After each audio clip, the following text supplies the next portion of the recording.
Hello and welcome to another special broadcast. We're bang in the middle of election fever, election season, and wherever you go, you're being asked, "Ab ki baar kitne par?" Well, who better than well-known author, economist, election analyst, Surjit Bhalla joining us live, who's just come up with another book now, How We Vote. Dr. Bhalla is a renowned economist. He's been a part of many of our programs over the years. Well, great pleasure for us to be in conversation with you today, Dr. Bhalla. Let me begin first by asking you, what do you think has changed in India over the last 10 years? I think the last 10 years have seen the most significant change that I know of over any decade in India's economy, in reforms. I think more reforms have happened in the last 10 years than the accumulation of all the economic reforms between 91 and 2013. I think our growth rate has been very robust. And if you take out the COVID period, which affected the entire world, and not just India, this has been an exceptional growth period. If this has been an exceptional growth period in terms of infrastructure, in terms of the overall economic well-being, why do you think that there is always this sense which is being expressed by some quarters in the Western media, in the Western economic think tanks, that the data which is being put out by India may not entirely be 100% credible? How much authenticity do you give to such naysayers? Okay, this is something I discuss at length in my book, and really it is shocking to me as to how the data is part of a narrative. And the narrative of the Western press, of large elements of the Western press, and for lack of a better term, let's call them left-leaning liberals. Now, as you know, journalists in general around the world are left of center, okay? And ideology, as you also well know, plays a large role in how journalists see the world. So therefore, what has happened, and going back to the earlier question, prior to 2014, we did not have Mr. Modi as PM. The people in power for the last 60 years were what I call the old elite. And the old elite have been very, very comfortable in their existence, and we should talk more about that. And suddenly, and not so sudden, the new elite arises, which has very different ideas than what they have. And you know, the same problem is happening in the US, has happened in the US. So countries around the world are now considerably more polarized.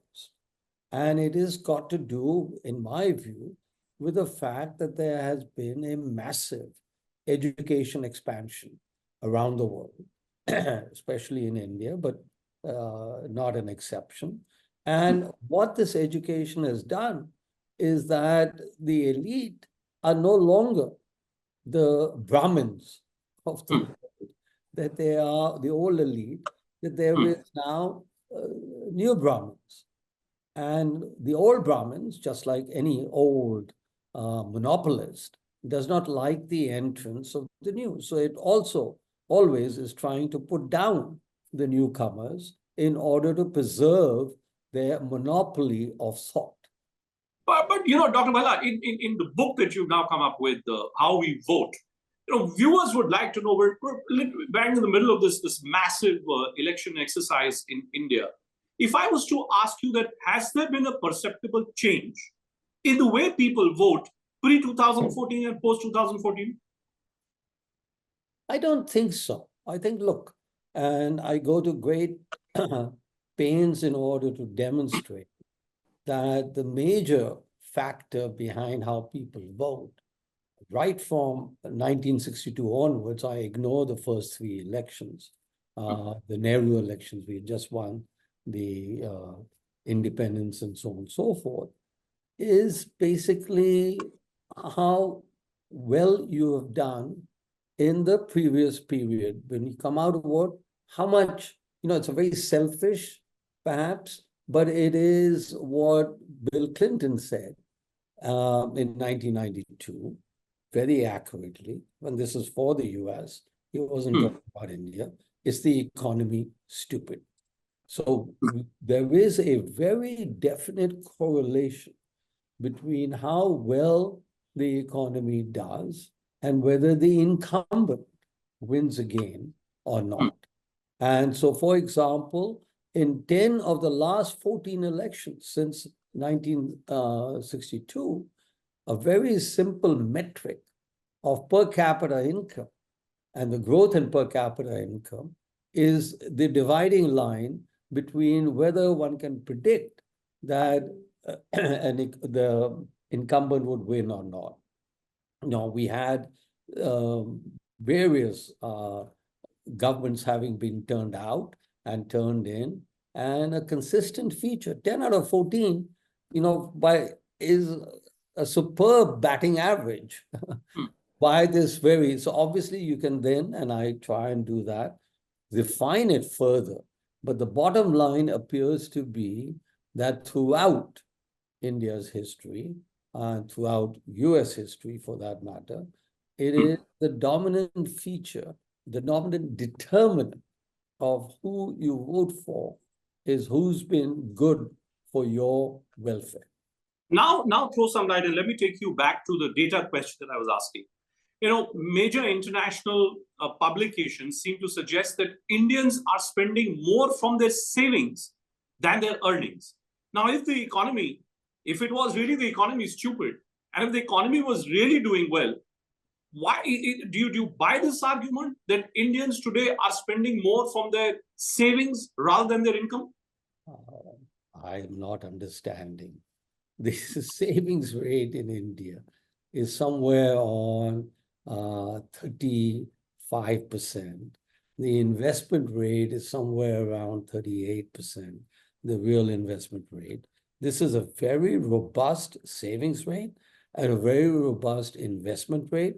And the gap, which is the difference between the two, is your current account deficit. So it's very well contained. So I don't know where, what is really, Bhupinder, what is really peculiar? And let's just go down the data set.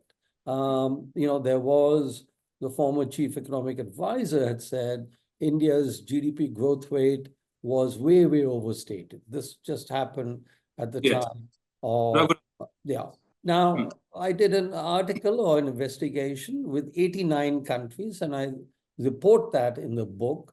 And it turns out that by that metric, by that exact same metric, Germany was overstating its income the most. So I think what you should do, what journalists should do, what really unbiased journalists should do is when somebody comes up with a cock and doodle idea, that you go ahead and ask them. So the real, the tragedy is you throw whatever, and it used to be with poverty numbers, it continues today with poverty numbers, you throw a number out, and one is supposed to take it seriously. Right? Sure. I throw a number out, okay? There are 0 rich people in India. Okay, why don't you have a discussion on that with some of your, audience? Yeah, that's the problem, and that's what I'm alluding to. That's what I'm alluding to, Dr. Bhalla, that in India, what has happened is that over the last few years, certainly over the last 5 to 6 years, I would say more so post the COVID years, there has been this raging debate about the data which seems to be getting put out. But let's let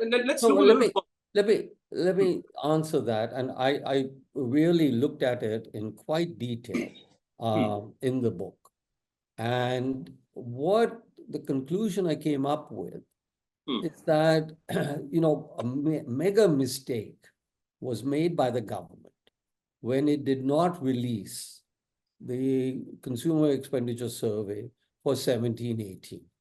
Right. And many of us had written at that time that there was a mistake not to do it, to release the data. And I remember writing 3 or 4 articles in which I stated that, the government should release the data in order that the world find out how bad the data is. Not how good the data is, how bad. So releasing the data has nothing to do with the reality. who agree with it. Okay. And I think that set the trend. That set the trend that it was open season to challenge the government on any data, because it was his own data that it's now not releasing. Well, So politicians will look at data through their narrow political prism, be that as it may.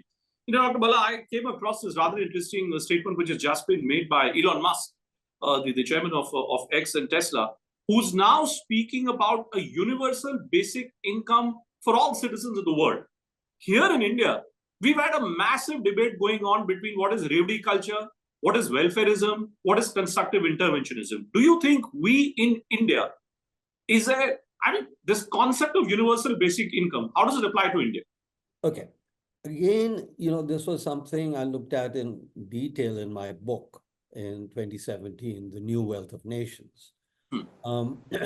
Now, any country that is attempting to do redistribution like we have, obviously we have a concept of a basic income in the back of our minds. This is the policy making.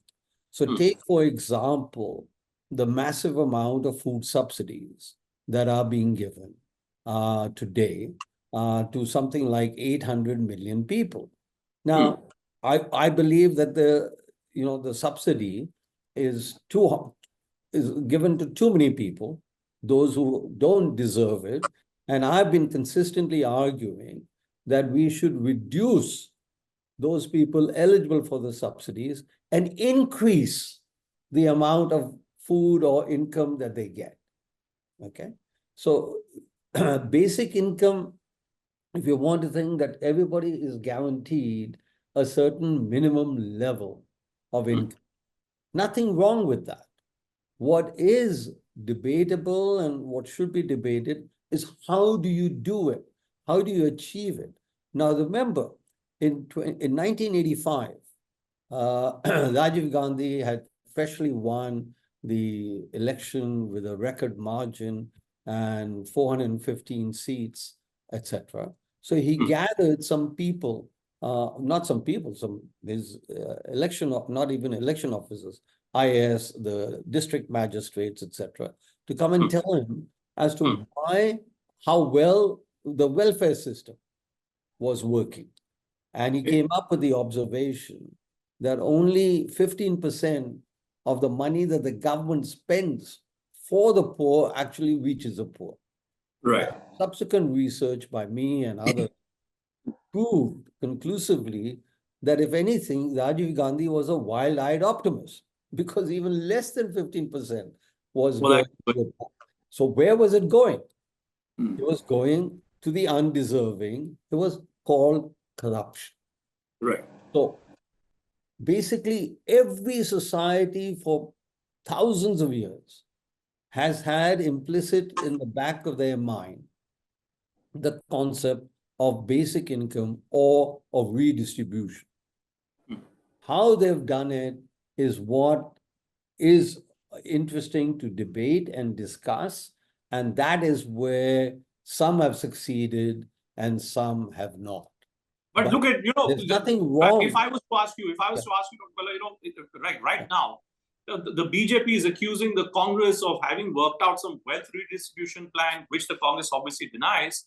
The Congress is accusing the BJP that when Jayant Sinha was an MOS in the finance department, a finance ministry, he had come up with some such mechanism. This concept of wealth redistribution in some form, do you think the time has come? Have we become that evolved, that mature as democracy to start thinking nationally of a wealth distribution mechanism?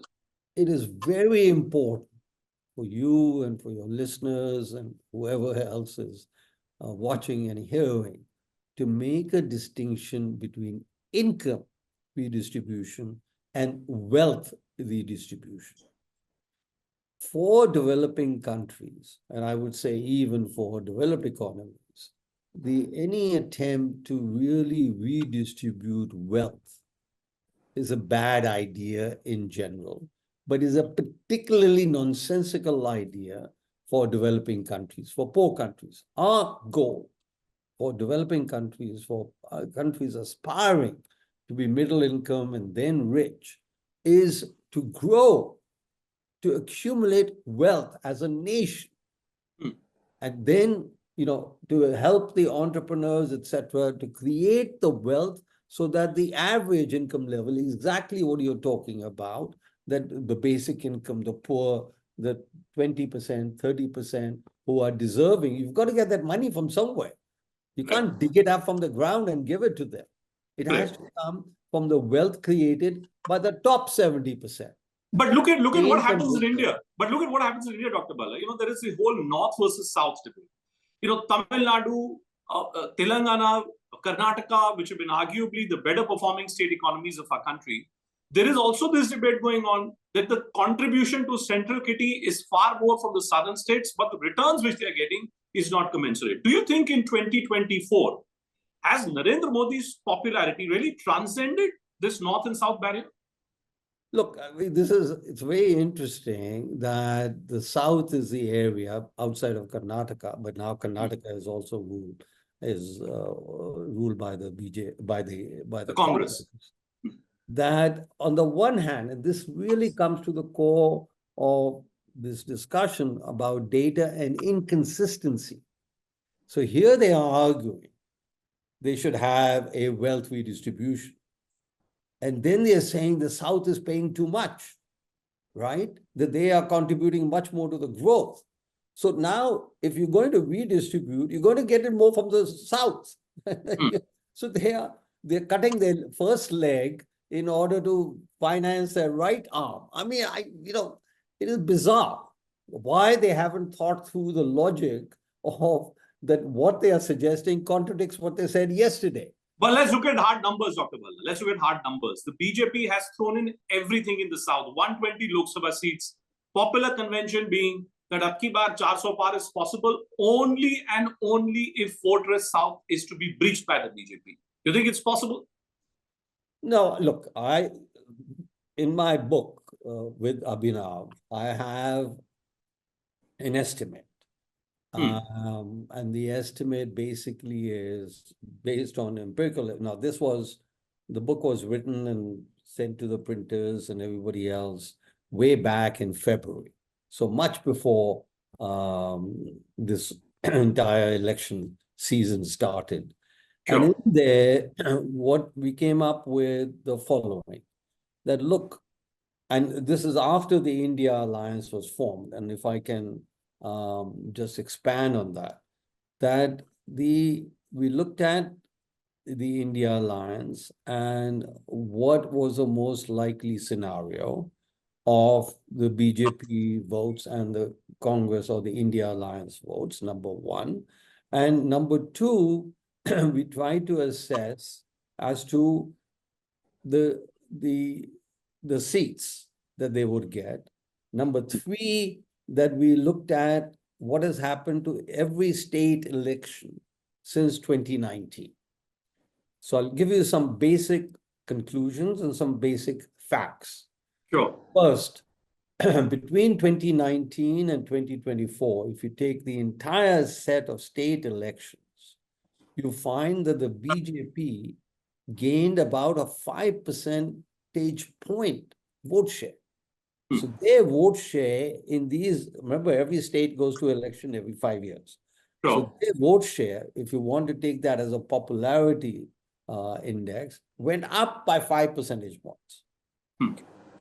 Now, second, we looked at the alliance. So that already puts the BJP in an advantageous position because most of us, and whether earlier on programs or whatever, think there is a link with how well you do on average, not maybe every state, but on aggregate, it's a good index of popularity as to how well a government has done. The second thing we looked at was the alliance, as to how well are the alliance structured. Now, remember, all of us have worked on and talked about the index of opposition unity and, wouldn't it make a lot of sense if these guys, instead of fighting against each other, were to form a unified front. Very appealing in theory. In reality, what happened was, and actually we worked out simple mathematical formulae as to who should get the ticket for the opposition. Okay, whether it should be from the AAP or whether it should be from the Congress or whether it should be from JDU or DMK or whatever. So it's all set.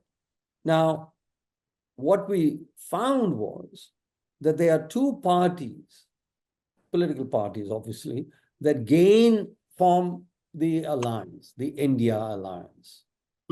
And as it turned out, there are two parties that lose from the way the India alliance was structured. The two parties that gain are Congress and AAP. The two parties that we state lose from the way the alliance was structured as to who got how many seats to contest in theory or as well as reality was JDU and Mamata Banerjee, TMC. Now, what has happened? I don't know what will happen in the results, but if you have to assess our book, we're already more than halfway right, because the two parties that have left the alliance is TMC and the JDU. So I think, you know, it's the greed, maybe whatever it is, you can attribute whatever, but the whole thing should have been, there's a very simple formula: who got the most votes, who got #1 rank, who got #2 rank, take a weighted average of all these, and that party gets that seat to contest. It wasn't. So final question then, Dr. Bhalla. What's the big number? Every election you've been projecting, I've been seeing some numbers coming from you. First phase is over, and again, like each election, you know, contradictory sentiment being echoed. Where do you think, is there any debate about the ultimate result this election or not, Dr. Bhalla?